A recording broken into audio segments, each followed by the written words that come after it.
Good afternoon. Welcome to this meeting of the Subcommittee on Landmarks, Public Siting, and Maritime Uses. I'm Councilmember Adrienne Adams, the chair of this subcommittee, and we are joined by Councilmember Koo as well.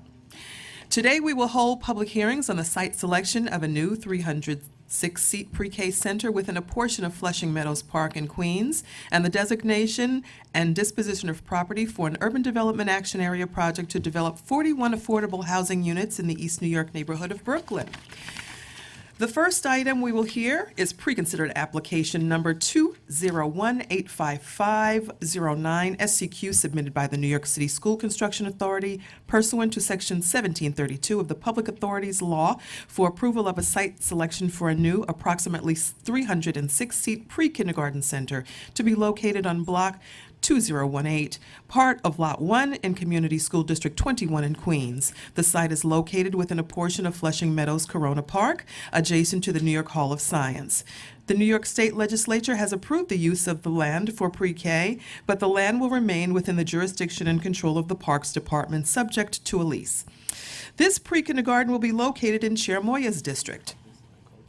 All right. If there are no members of the public that wish to testify before we go into the next panel? Okay, seeing none. This public hearing item is now closed. The next item we will hear is pre-considered application number C190286 AHAK, the East New York North NCP UDAP. The application was submitted by the Department of Housing Preservation and Development pursuant to Article 16 of the General Municipal Law for the designation of an urban development action area and the approval of an urban development action area project, and pursuant to Section 197-C of the New York City Charter for the disposition of property located at 190 Essex Street, Block 3956, Lot 59, 227 Vermont Street, 225 Vermont Street, and 223 Vermont Street, Block 3706, Lots 12, 13, and 14, and 583 Belmont Avenue and 581 Belmont Avenue, Block 4012, Lots 32 and 34. These properties are in Councilmember Espinal's district in Brooklyn. This application will facilitate the development of 3 fully affordable 3-story residential buildings, providing 41 units of affordable housing. My name is Deborah Whitaker. Lacey Tauber, HPD. Do you affirm to tell the truth, the whole truth, and nothing but the truth in your testimony before the subcommittee in response to all council member questions? Yes. We did. Thank you. Okay, you may begin. Thank you. This pre-considered item is related to a yield application seeking UDAP designation, disposition approval for 6 city-owned vacant lots and project approval for a project known as East New York North. The project is located at 190 Essex Street, 223 Vermont Street, and 583 Belmont Ave in Brooklyn Council District 37. East New York North is slated for development under HPD's Neighborhood Construction Program, NCP, which funds infill rental housing projects with up to 45 residential units affordable to low, moderate, and middle-income households. The development team for East New York North was chosen through a competitive process in April 2017 and proposes to construct 3 buildings with a total of 41 affordable rental units plus a superintendent's unit. The project includes a 12% homeless set-aside, which is approximately 5 units, for families referred from other social service agencies such as the Department of Homeless Services, DHS. Upon completion, the buildings will be 3 stories with a total of 22 one-bedroom units and 19 two-bedroom units, with 1 two-bedroom unit for the superintendent. The target incomes for this project will be up to 70% of the area median income, AMI, with rents affordable to families with incomes between 27% and 67% AMI. This is approximately $481 for a 1-bedroom apartment and $588 for a 2-bedroom apartment at the lower income tiers, to approximately $1,281 for a 2-bedroom and $1,545 for a 2-bedroom apartment at the highest income tier. The buildings will be built to meet Enterprise Green Community standards. Additionally, building amenities will include a laundry room, enclosed bike parking, and a recreational rear yard in all 3 proposed buildings. In order to facilitate the development of the East New York North NCP project, HPD is before the Landmarks Subcommittee seeking approval of this land use item. To summarize again, three 3-story residential buildings with 41 rental units plus a 2-bedroom supers unit. All of the buildings will have bike storage enclosed, laundry rooms, and recreational gardens in the rear yards. And we're working at this point with the enterprise community to develop a community health action plan centered around healthy food choices and healthy eatings and, gardening. So our timeline here is we're anticipating, with the council's approval, of course, completing ULURP shortly, and then a closing toward the end of this calendar year, and then construction start immediately thereafter, with completion late 2021 and lease up late 2021, early 2022. Thank you very much for your testimony today. I now call for a vote to approve LUs 477 and 478 and pre-considered LUs related to applications 201-85509 SCQ and C190286A HAK. Council, please call the roll. Adams. I vote aye. Barron. I vote aye. Koo. I vote aye. By a vote of 3 in the affirmative, 0 in the negative, and with 0 abstentions, the items are recommended for referral to the Full Land Use Committee.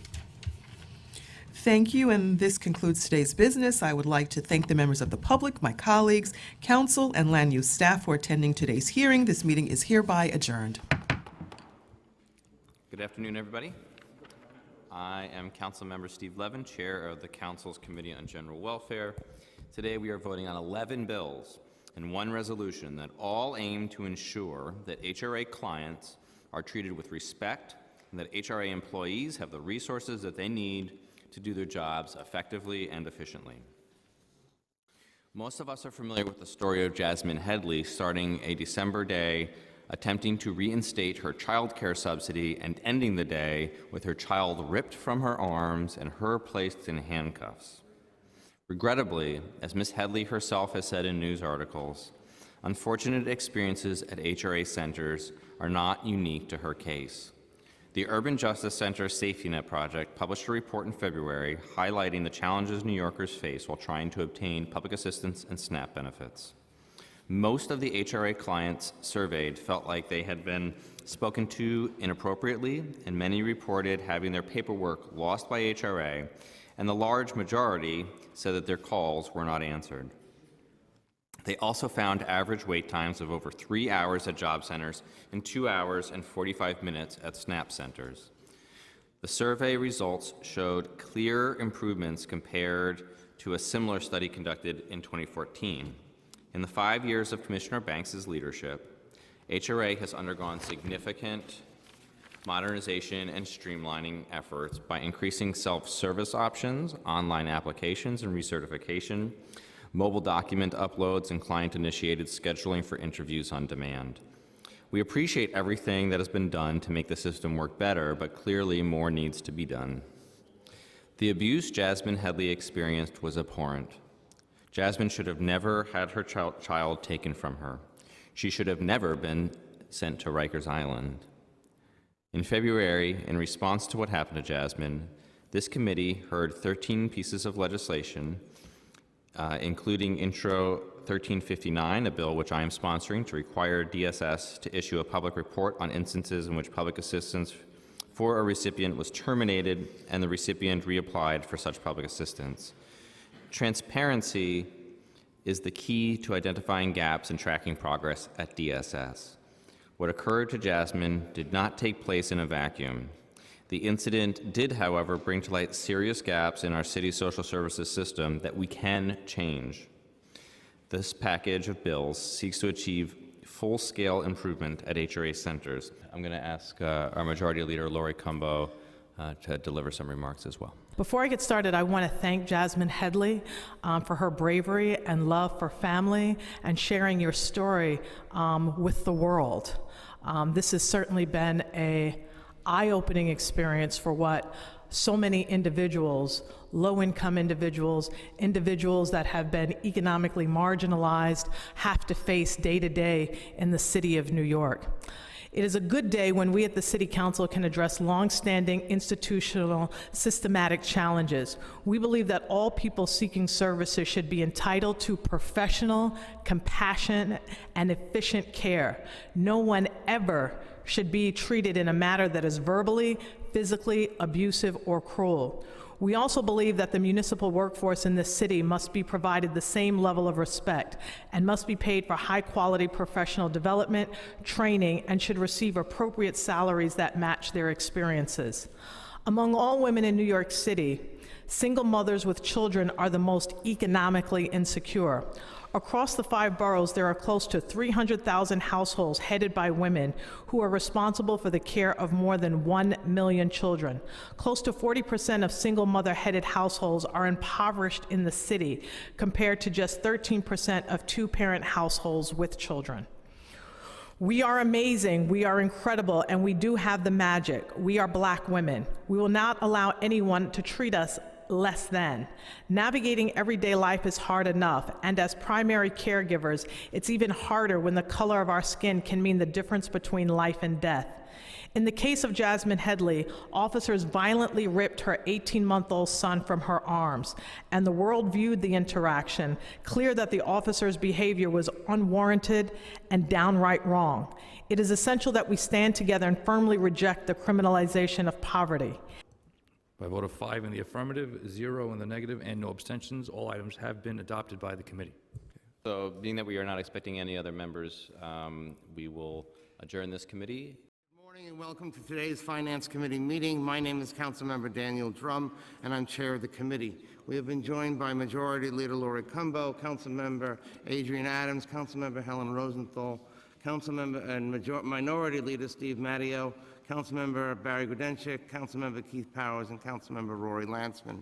Today, the committee will be voting on 5 items, a transparency resolution, and 4 Article 11 property tax exemptions. First, we have the transparency resolution. The transparency resolution sets forth the new designation and changes in the designation of certain organizations receiving local, aging, and youth discretionary funding and funding pursuant to certain initiatives in the budget. Organizations appearing in the resolution that have not yet completed the pre-qualification process conducted by the Mayor's Office of Contract Services, the Council, or another entity are identified in the attached charts with an asterisk. As with all transparency resolutions, Council members will have to sign a disclosure form indicating whether or not a conflict exists with any of the groups on the attached list. If any members has a potential conflict of interest with any of the organizations listed, he or she has the opportunity to disclose the conflict at the time of their vote. As a reminder, please disclose any conflicts you may have had with proposed subcontractors used by organizations sponsored by discretionary funding. These disclosures must be made before the subcontractor can be approved. Next, we have the land use items. The first is Harlan House in Councilmember Perkins' district, which would provide a partial 40-year Article 11 tax exemption to support the preservation of 212 units of affordable rental housing. The second is Olinville Manor in Councilmember Torres' district in the Bronx, which would provide a full 32-year Article 11 tax exemption to support the preservation of 46 units of affordable limited equity home ownership. The third is 340 South 3rd Street in Councilmember Reynoso's district in Brooklyn, which would provide a full 40-year Article 11 tax exemption to support the preservation of 41 units and their conversion to an affordable limited equity co-op. The fourth is a technical amendment to a prior exemption granted by the Council to Langsom 4 in Councilmember Cabrera's district in the Bronx. All of the Council members in the relevant districts are supportive of these actions. For specific details on each of these projects, please see the memorandum prepared by the Finance Division staff, which is available online at the Council's website and part of the official record. I'm going to now ask Billy Martin to call the roll. William Martin, Committee Clerk. Roll call vote, Committee on Finance. All items are coupled. By a vote of 9 in the affirmative, 0 in the negative, and no abstentions, all items have been adopted by the committee. Good morning, everyone. I am Councilmember Donovan Richards from the 31st District in Queens, and I'm Chair of the Public Safety Committee. Today we are voting on a very important bill, Introduction 1349-A, a local law in relation to requiring the police department to implement child-sensitive arrest policies. Part of the goal of this bill is to prevent what we all saw happen to Jasmine Headley. We saw the video. I don't need to say much more than this. It was terrible to watch, and we want to make sure that never happens again. This bill is about properly training officers to handle one of the most difficult situations they can face: what to do with a child of an arrested caregiver. Being a police officer is not just about making arrests and enforcing the law. It's about doing that work compassionately and with respect for the humanity and dignity of the people they deal with every day, even the people they are arresting, and especially the children who have done nothing wrong, but who are faced with the trauma of watching a parent or loved one taken away in handcuffs, sometimes with no one to care for them other than the officers who arrested them. Minimizing that trauma is an important goal, and this bill outlines clear steps the department should be training its officers to take in order to achieve that goal. Ultimately, this bill is about doing things better, not just keeping us safe, but treating our citizens and our children how they deserve to be treated. It also contains important provisions making sure that we are involving the Administration for Children's Services in the appropriate situations and only in the appropriate situations, so that being arrested doesn't lead to needless interference in family relationships in the communities where we have seen too much law enforcement activity. I want to thank Councilmember Drum for sponsoring this bill, and I know he's out to vote. It's an exciting day for him to pass this bill. But more importantly, I want to acknowledge Jasmine Headley for her continuous work to ensure that children and their parents could be treated in a just fashion. With that being said, I'm going to first, before we call the vote, ask for a moment of silence. There was an NYPD officer, unfortunately, who committed suicide just on yesterday. This is the 8th suicide this year, and I want us to just have a moment of silence for him and his family and for the NYPD.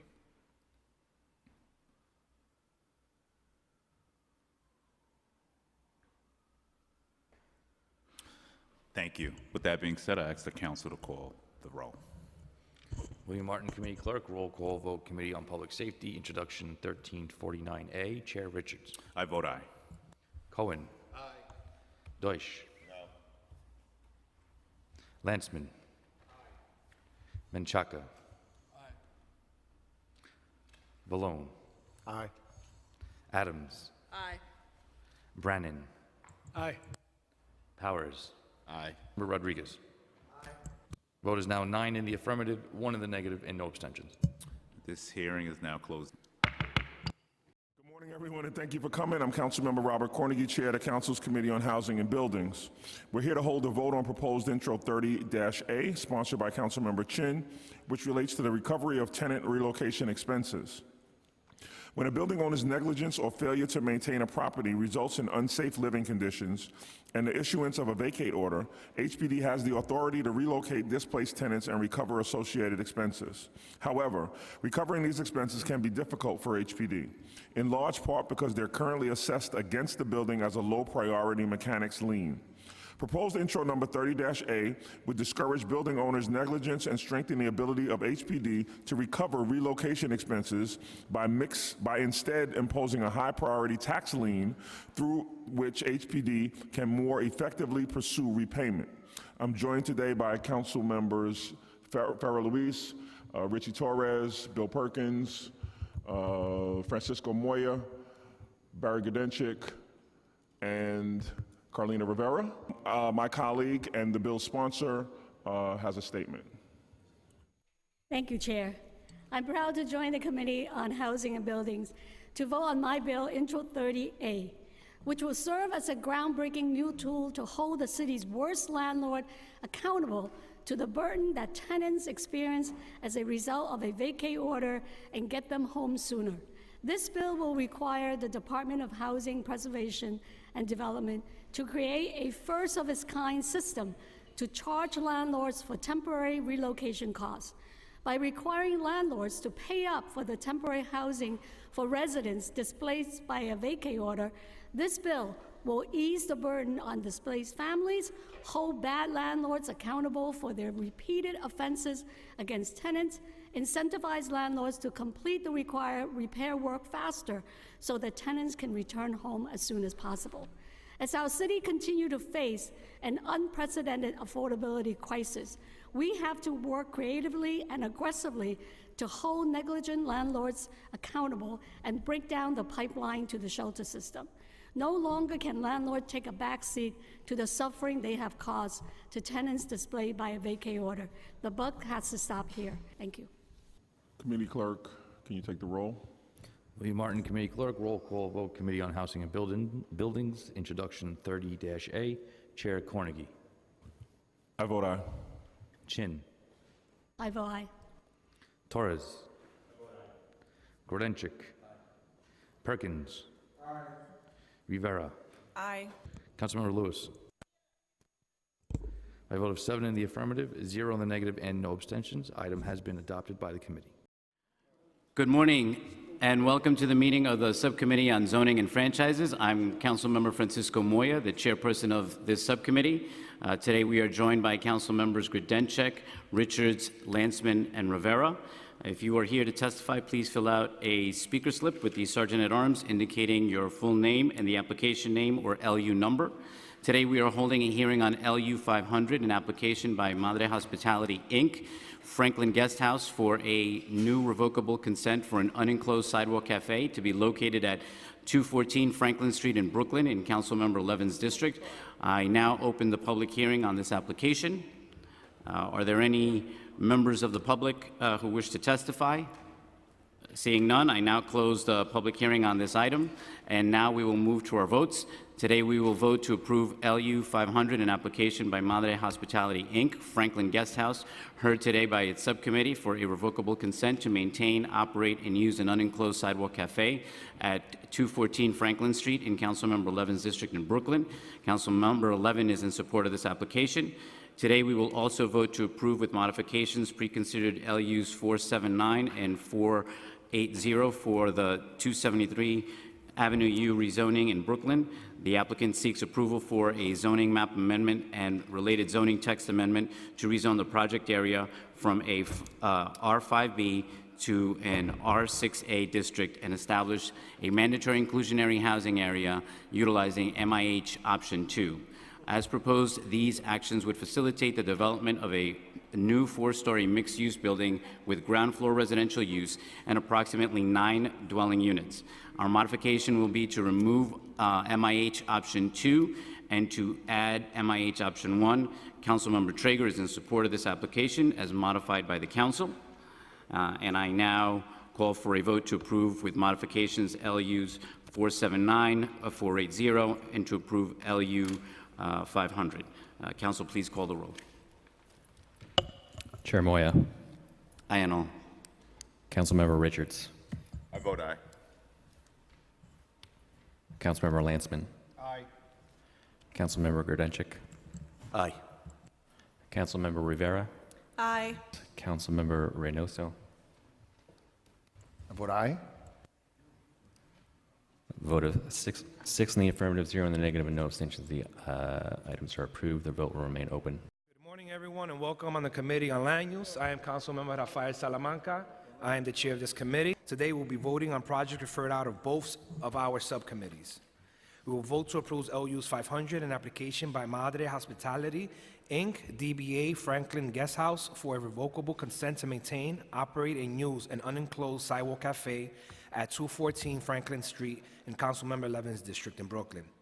We will also vote to approve the modifications pre-considered LUs 479 and 480, the 273 Avenue U rezoning for property in Councilmember Traeger's district in Brooklyn.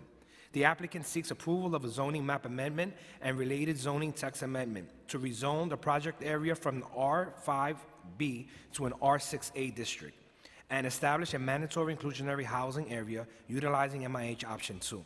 These actions will facilitate the development of a new 4-story mixed-use building with ground floor residential use and approximately 9 dwelling units. Our modifications will be to remove MIH option 2 and to add MIH option 1. We'll be voting to approve pre-considered LUs 201-85509 SCQ submitted by the New York City School Construction Authority for the site selection of a new approximately 306-seat pre-K center. The site is located within a portion of Flushing Meadow Corona Park and adjacent to the New York Hall of Science in Community School District 21 in Chair Moyas District in Queens. We will also vote to approve preconsiders LUC 1902868 HAK, the East New York North NCP UDAP application. The application filed by the Department of Housing Preservation and Development is for designation of an Urban Development Action Area and an Urban Development Action Area project, as well for the disposition of properties located in 190 Essex Street, 227 Vermont Street, 225 Vermont Street, 223 Vermont Street, 583 Belmont Avenue, and 581 Belmont Avenue. Approvals will facilitate the development of 3-story buildings, providing 41 units of affordable housing on these projects in Councilmember Espinal's district in Brooklyn. We will also vote to approve LUs 477 and 478, the 201-207 7th Avenue project. The application filed by the Department of Housing Preservation and Development is for designation of an Urban Development Action Area and an Urban Development Action Area project, as well for the disposition of property located at 201-207 7th Avenue in the Speaker's District in Manhattan. In addition, a tax exemption pursuant to Article 11 of the Private Housing Finance Law is sought. Approvals will facilitate the development of a new 9-story mixed-use building with 26 affordable cooperative home ownership units, as well as retail space. Are there any questions or remarks from members of the committee? I see none. I will now call for a vote in accordance with the recommendations of the subcommittees to approve LUs 477, 478, 500, and preconsiders LUs 201-85509 SCQ and C 190-286A HAK, and to approve with the modification I have described LUs 479 and 480. Will the clerk please call the roll? William Martin, Committee Clerk. Roll call vote. Committee on Land Use. All items are coupled. Chair Salamanca. Aye or no? Deutsch. Koo. Aye. Landsman. Miller. Aye. Reynoso. Aye. Richards. Traeger. I vote aye. Grodenchik. Adams. Aye and all. Diaz. Aye. Moya. Permission to briefly explain my vote. Chair Moya to explain his vote. Thank you, Chair Salamanca. My community has been one of the most overcrowded school districts in the entire city, and one of my primary focus have been to getting kids the education that they deserve, and that's why I'm so proud to announce a 306-seat pre-K program is coming to Corona, Queens. I'm very thankful to everyone who was involved in making this happen, both on my behalf and on behalf of the parents in School District 24. The first time that we will have a STEM pre-K to third grade coming to the district, and couldn't be prouder to be supporting this. Thank you, Chair, for the allowance to explain my vote. By a vote of 12 in the affirmative, 0 in the negative, and no abstentions, all items have been adopted by the committee. Good afternoon. I am Councilmember Helen Rosenthal. My pronouns are she, her, hers, Chair of the Committee on Women and Gender Equity. Today, the committee will vote on Resolution 978, sponsored by my new colleague, Councilmember Farrah Lewis, a resolution calling upon Congress to pass and the President to sign the Violence Against Women Re-Authorization Act of 2019. And at this point, turn it over to Councilmember Lewis for a statement about her resolution. Councilmember? Good morning, everyone. I'm here today to ask for all of your support on Resolution 978, which calls upon Congress and the President to reauthorize the Violence Against Women Act. I am a survivor of domestic abuse. As a survivor, I can tell you firsthand that the resources tailored to survivors, such as the Family Justice Center, is not just a public institution or a place for services, but it is a lifeline for people that feel hopeless, and it is a place of refuge. So by passing this resolution, we're paving the way for survivor-centered justice and life-saving legislation. Every year, the needs around domestic and gender-based violence become more and more apparent as we continue to give space to survivors to speak and to heal. In New York City, those needs are definitely urgent. When we review CompStat, the stats that NYPD show us every year shows us that crime rates in New York City have declined. However, in the past 10 years, we see the number of domestic violence-related homicides have increased. The NYPD responded to over 250,000 domestic incident reports in 2018 alone. So I am hopeful that the reauthorization of this bill will only lead to further efforts to prevent gender-based violent crimes through justice reform, education for the public, grants that will provide invaluable resources to survivors through initiatives like the Family Justice Center. I definitely want to thank today all committee members for being here and for considering this essential resolution, and I definitely want to thank Brenda, Chloe, and Monica for your hard work on this resolution, and it definitely is an honor to advocate for survivors of domestic and gender-based violence, especially if it means that we can equip them, as well as the general public, with the tools to ensure that we see a reduction in domestic abuse, sexual harassment, and all gender-based violence in our lifetime. Thank you. And as I've said before, domestic and gender-based violence represents serious and complex issues that can affect any New Yorker. Regardless of identity, women, men, transgender, gender nonconforming individuals of every race, religion, culture, and status are impacted. These acts of violence are constituted of power dynamics that reflect greater trends in our society which disproportionately harm the most vulnerable and marginalized among us. At a time when women's rights and gender-based violence are becoming increasingly partisan issues, Resolution number 978 would reauthorize VAWA and also include, among other things, protections for transgender individuals and a provision that would prohibit those convicted of certain misdemeanor charges from purchasing firearms. I want to thank Councilmember Lewis for utilizing a very personal and private matter that impacted you to inspire the legislation that we are voting on here today. And I really want to thank all of my colleagues, because the climate in Washington, D.C. would almost make one think that the timing of a resolution such as this would go on deaf ears. But it's so important for us to continue to raise these issues, to talk about these issues, to champion these issues at a time when women are the most vulnerable in this country that they ever have been. In terms of many of the changes that are happening in Washington, D.C., and the energy that continues to erode much of the progress that women have made for centuries. So we have to continue to fight. This resolution does exactly that.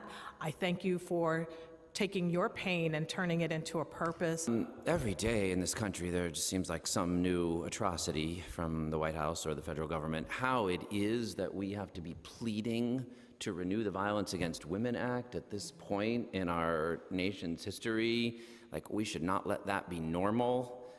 It is appalling that it should have to be renewed at all, that it should be a doubt whether it is going to be renewed, and that women, like our newest colleague, have to bear their pain in public as part of advocacy to get what should just be a simple and basic human right. So my respect to you for your leadership, to the chair, to the majority leader, to all the women who have found the courage to tell their stories and demand justice, and my sorrow and apology that here we are at this moment in our country where it is still required. Billy Martin, you can call the roll.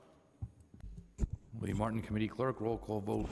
Committee on Women and Gender Equity, Resolution 978. By a vote of 5 in the affirmative, 0 in the negative, and no abstentions, the resolution has been adopted by the committee. Thank you very much. And at this time, the hearing is closed.